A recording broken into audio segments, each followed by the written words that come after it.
So when I was like in middle school, it was definitely middle school, 6th grade, matter of fact, I was expelled for fighting a Baltimore City police officer. And in the process, I stabbed him in his head. And I ain't proud of it, right?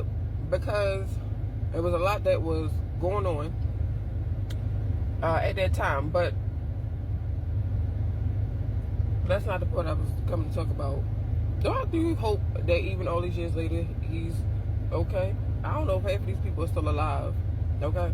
But he's not who I came to talk about.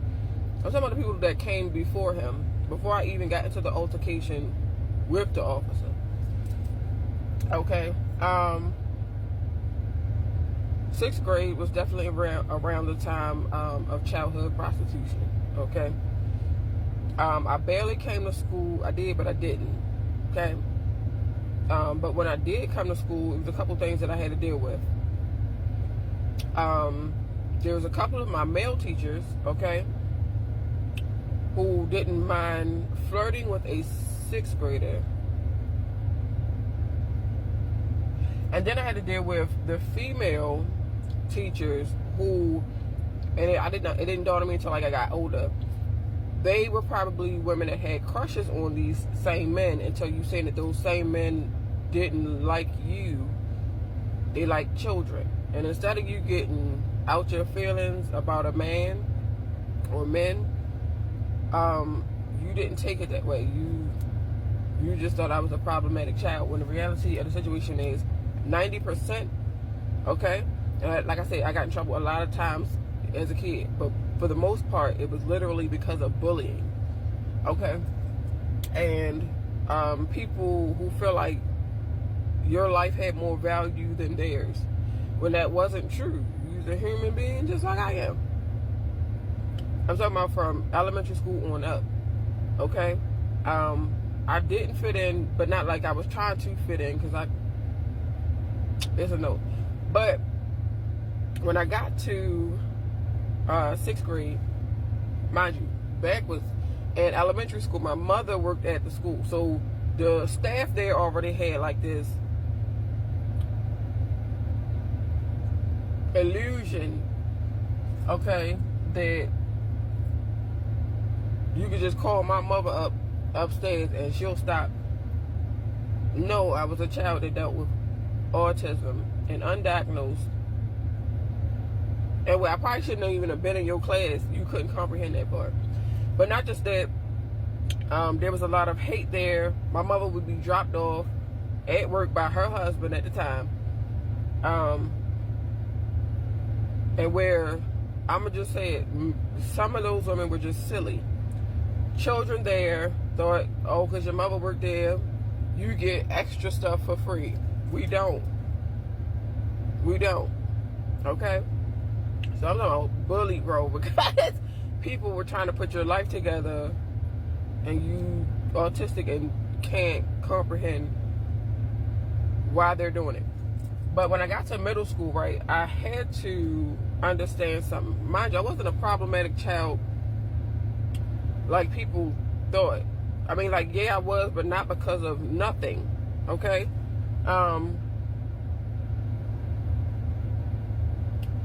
So there was this Caucasian boy that went to the school, and I think he was like in foster care or something like that. He lived in like a group home across the street. And when just one day somebody was chasing him from the other side of the hallway, mind you, because like if you know your first floor of your school, some of them have like doors that lead to like an even lower level on both sides of the hallway. So mind you, I'm coming from my end and he's being chased by somebody on the other end of the hallway. So he's coming in my direction. I'm just on my way, minding my business, going to my next class. Now he was actually my friend. He was in my homeroom and all that. But Anyway, this day, somebody chased him. He ran into me. My book bag, my notebook was in my hand. We didn't have like book bags like that. We was carrying our books in our hand. There was something like a pencil or something that was sticking out of my binder. And so when he ran into me being chased by the person on the other end of the hallway, he brushes into me, but he comes at me so hard that whatever was sticking out of my notebook cut him or grazed him deep, right?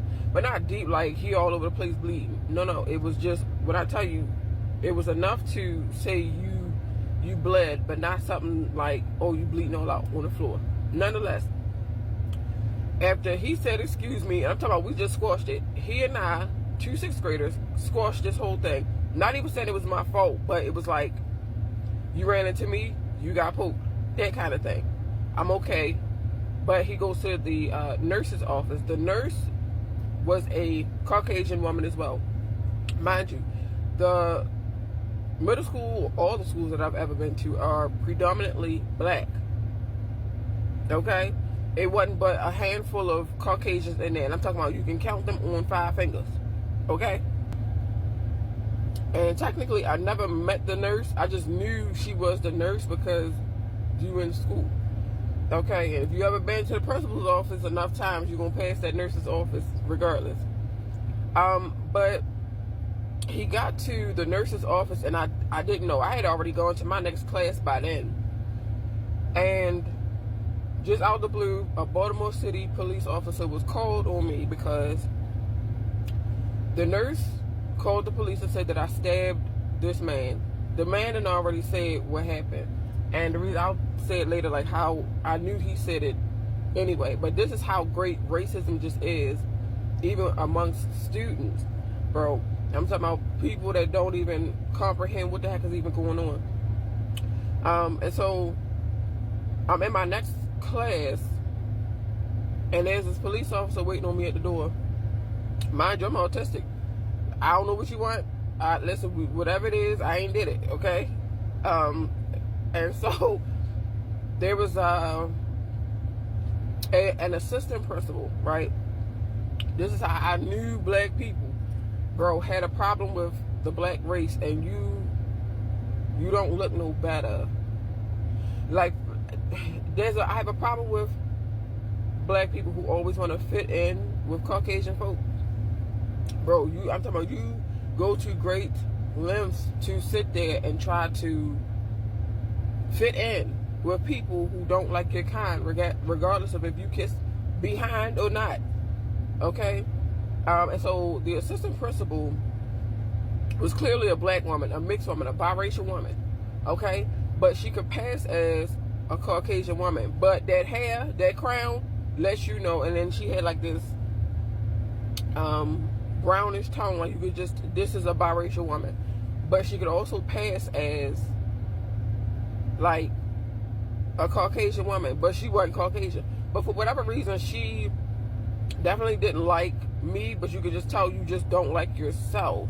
You don't like nothing concerning your bloodline, nothing, your background, none of that. It was like you didn't want to be associated with these Negroes, even if Negroes is in your bloodline. And so I had to learn that everybody who is black, okay, and even if you wasn't biracial, there are some people who are full black and they just, for whatever reason, be trying to squeeze themselves in with the group of Caucasians who ain't gonna do nothing but treat you like the slave, like they did your ancestors. Like, you will never be equal to them in their head. You understand? And so, it didn't matter what I said. It didn't matter. Okay. School police was there. Not even school police. He was the actual Baltimore City police who was called on me because this Caucasian boy went to the nurse, and the nurse is Caucasian. When she seen and learned that this boy was stabbed and was bleeding, she called the police. Now, many people are going to say, oh, well, that's just protocol. The heck is not protocol to call Baltimore City police. The principals could have come and dealt with those things. The principals did not, because the principal was backing the Caucasian nurse who made a big deal out of everything, literally. And I ended up being arrested, but as I was like being escorted out the classroom, mind you, I'm autistic. If y'all ever seen the movie, it's not funny, the movie Mercury Rising with Bruce Willis, the little 9-year-old boy who is autistic attempt to touch people who are autistic or try to make them do things, they gonna wild out on you. That's just, and then I was already dealing with sexual assault, childhood prostitution. Adults was just icky all over. Okay? You was worse than classmates at this point. I can see you, and I don't care which adult did or didn't. Just add that with being autistic. Stop touching me. Okay? Whatever they said I did, I didn't do it. Okay? And so, when the police officer went to grab me, I got to pretty much swinging on him. I'm talking about I swung all the way to the principal's office. Okay? And I didn't notice that I actually stabbed him in the head until we were actually going through the hallway, and I'm still literally tussling with him. And I hear some people that are like walking by, and they're like, oh my gosh, his head is bleeding, and I didn't know none of what was going on until I heard them say that. And so I'm sitting here like in the principal's office trying to figure out like what is going on, because at first I was like, why would the boy rather, because I didn't know at the time. But it's like when you said, oh, a student came in, they was bleeding, and they said that you stabbed him. I didn't stab him. So initially I thought that this is what he told them, that I stabbed him. Long story, a little bit longer. I get arrested. I had to go to court. I was on probation for a whole year before my next court date. And so my father took me to my court date. We get to the courthouse, and there's this black lady, okay? This black judge, she's a master. And so we get before her, and I'm talking about, when I say we walked in, we wasn't even in there an hour. We wasn't even in there an hour. The judge just looked at the papers, and it was almost like she was like, why are you even here? Like, what are you here for? Because I didn't know that he already gave his testimony to the officer, right? And said what was on the report. So a whole year went by, and I still didn't know what he said until I got to court. And the master read what he said in his testimony, or his statement rather. He said, I ran into her, the same thing. It's not even funny, bro. It's not funny. He said, I ran into her. She didn't do anything. The master read his statement back to the court, and it was like almost like she just had this look of like just disappointment. Like, what are you even here for? So pretty much you got something on my record that will never come off. And even if you attempt to expunge my record, it's still there. It's still there. People be like, oh, no, because if you get your record expunged, it doesn't mean that it's going to be removed from your record overall. It will be removed from places like the system where your jobs and stuff like that couldn't see your stuff, but your stuff is still there. So I got stuff on my record that ain't even got nothing to do with me. It only had nothing to do with me. But it was like how the master was just sitting there like with this disappointment, like, why are you even here? Because the boy gave his statement and said exactly what it was that I just said, explained in the video. Somebody chased you, you ran into me and got cut. But I had to learn like years later what that really was. That was one of my first times that I noticed, okay, that I was able to experience what racism can do to even a child, okay? Mind you, of course, I got in trouble. But again, the majority of my trouble as a kid came from bullying. It came from bullying, okay? Stop putting your hands on people. Stop talking about people. And then when something happens to you, now you crying. I ain't got time for that, okay? But anyway, it aligns with this dream that I had last night with the president. So I don't know how this goes, but there were some like mug shots of a bunch of black people, right? And the president was saying out his mouth like, oh, well, I'd rather have them. I'm not sure if these people were like in my dream. I don't know if they were dead or they were behind bars. But the mugshots were just faces of these people. And the president is talking like, oh, well, I'd rather have them, something happen to them than people with this kind of name. Now, the name that I read that was in like the dream was like on a paper. But either or, if you know how people who call themselves Jews, and they're not, if you understand how they spell their names or their last names look a certain way that when you read it, you'd be like, oh, that's a Jewish name. That's how that went. The name that was on the paper was exactly like that. There was no Jewish people there, but the name that was on the paper was like, yeah, this is a person who, first of all, ain't black. These are Jews. And so pretty much the president was favoring people who call themselves Jews, and they're not. And when it came to these mugshots of these black people and whatever happened to them, because it wasn't like it was an incident, it was literally just mugshots, and his voice was just talking like, yeah, I'd rather have them, which not them. He was just like associating the name without saying the people. Okay. And then when it came to the black people who were on the who were in the mugshots, it was like, well, we don't care pretty much what happens to them. Like, you didn't care. You this is something you said out your mouth. You said it out loud. You didn't care who was hearing it. None of this stuff. Racism in America, okay, is something that even I myself have experienced, and it caused me to have my very first record. Okay.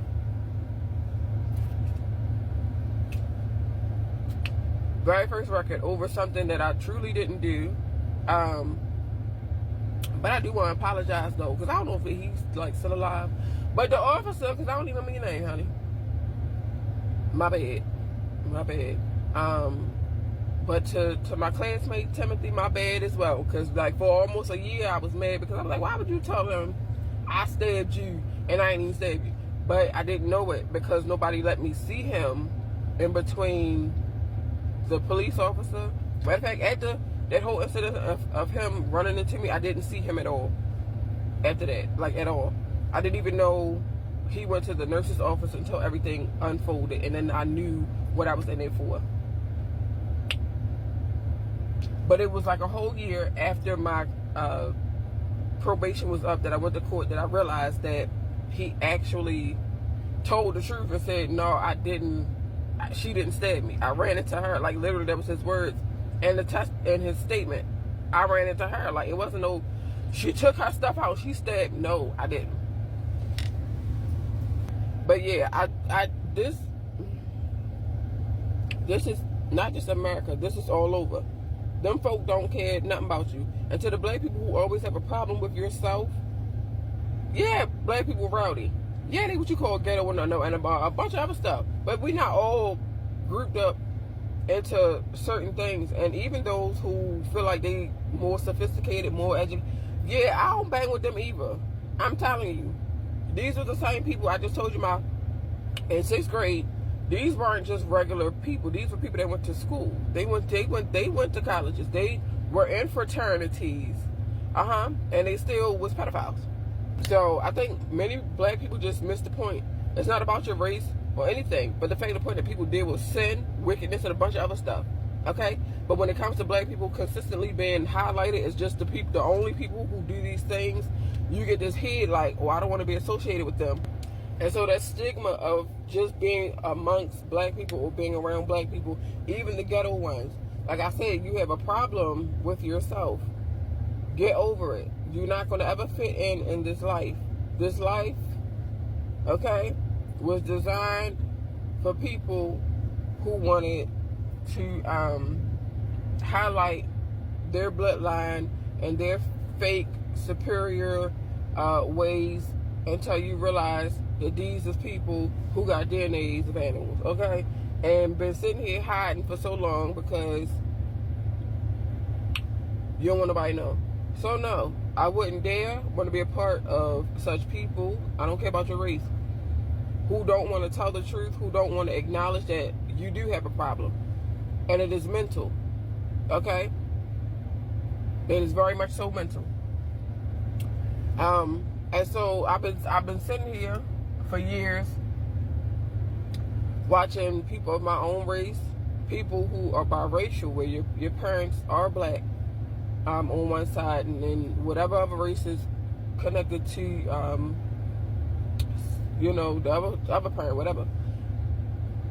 But you have this favoritism that you want to play according to who you think is being treated fairly in this life, instead of acknowledging the truth. Okay? That has been already there. It's been there. It has been there. It's been in scripture the entire time. Ain't none of us down here more superior than another. You are a bunch of sinners, a bunch of wicked you just wicked. A bunch of cowards who refuse to talk about your bloodline. And every time things of your bloodline come up, you have no idea how to explain it. You scared. Now all of a sudden, we need to be, we need to come together as community. No, we're not. Explain what God has already explained about us. Okay? Your mental is messed up. You cannot try to put the DNA of an animal into a human, okay? And then think that the person is not going to be messed up. You cannot expose human nature to sin and then think that people are not going to be messed up. But anyway, concerning the dream part, watch yourself, especially if you are black Israel. You are Israel, okay? Watch yourself in these seasons, especially those who live in areas that are predominantly black. I don't care where you live at. I don't care where you live at, okay? You are watching a swap, okay? And sure, people can live where they want to live, except that's not how that goes when Caucasians move into the neighborhood. Because see, when Caucasians move into the neighborhood, now all of a sudden law enforcement have to crack down on this and that. They want to crack down on this and that over here, so on and so forth, always because Caucasians are moving into your neighborhoods. Okay, and in due time, they are going to literally swap with you, and where they used to be, which is usually in your counties, your suburban neighborhoods and stuff like that, you'll be out there, and they will be where you once were predominantly. Okay, and many people say, "Oh no, because things have gotten expensive." That ain't got nothing to do with nothing. Here in Baltimore City, there, what we call Lake Clifton. Matter of fact, all of Baltimore City, especially in the downtown areas, a lot of these places used to have many Caucasians. When they moved out, they moved their things with them, and they went all the way into the county, okay? And when it came to the city over the past few decades were black people, okay? They began to redline things over the decades, so on and so forth. Now, the switcheroo is about to happen again. That's what's happening. This is why police presence in your neighborhoods, they're not here for you. They are here because the swap is happening, okay? And so be careful in these times. If you got to pop somebody, pop them, honey. I ain't got time for it, but be careful. Pray before you do it, though. Because at the end of the day, many people are trying to get you in trouble anyway. I'm trying to tell you, just because there's a hidden, deep racism, not just concerning themselves, but even people who are black. You black, get over it. Okay, who want to fit in with other crowds of races.